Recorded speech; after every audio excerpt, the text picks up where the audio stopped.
discovered as I really pondered this out, obviously I had motivation to want to get rid of those Coke bottles, but not at any price, as I've already said. And the number one priority that I came to, and this is the take-home message, I hope. Number one is you want a safe procedure. This gentleman unfortunately has keratoconus. We can't do him safely in both eyes. And so he's not a good candidate at this point. Fortunately, there's not a lot of folks out there that have that particular condition. But if it's not safe for you, you don't want to do it. I don't care if it's been great for your family member, like his mother, or your spouse, or your neighbor, or your best friend. If it's not safe for you, you're done. Okay? That's the first priority. Actually, once you've met all the criteria, and it takes about 3.5 hours of careful scanning and examination to see if you're a good candidate. When people come in here for a LASIK evaluation, it's a 3.5-hour exam. You have things done, scans done on your eyes you've never seen before, or will never see again in all likelihood, unless you come here. But those things give us enough information to let us know whether or not it's a safe option for you. And once we know that, then we can tell you whether or not it's a safe option for you. But until you have that done, you don't know. And I marvel when people say, well, I had a LASIK evaluation, and I say, well, what was it?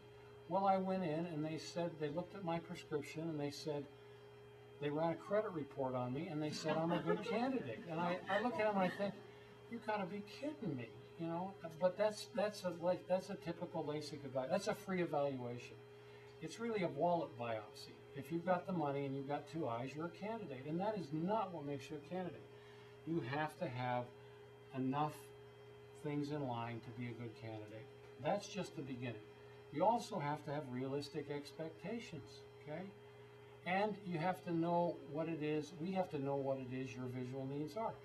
You may have a specific occupation that requires some things that other people don't. And we may need to find out if, under those circumstances, this is going to be an acceptable option for you. And we can do that if we spend the time to figure it out. But oftentimes people will come back for 2 or 3 or 4 or 5 visits before we figure all that out, okay? Safety, number one.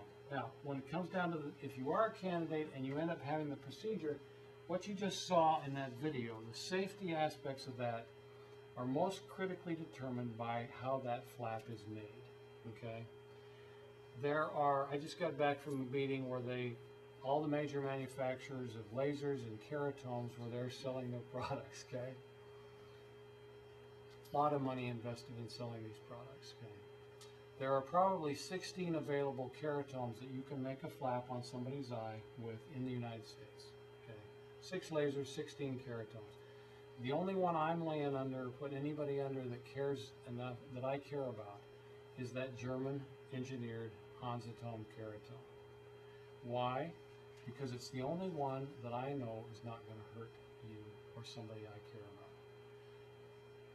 40%, just over 40% of the doctors in the United States, including Dr. Mabudi and myself, use that instrument to do flaps on people's eyes that trust us to do that. That is all we use, that is all we will use, because that is the only thing that I would lay under or she would lay under if we had our own time.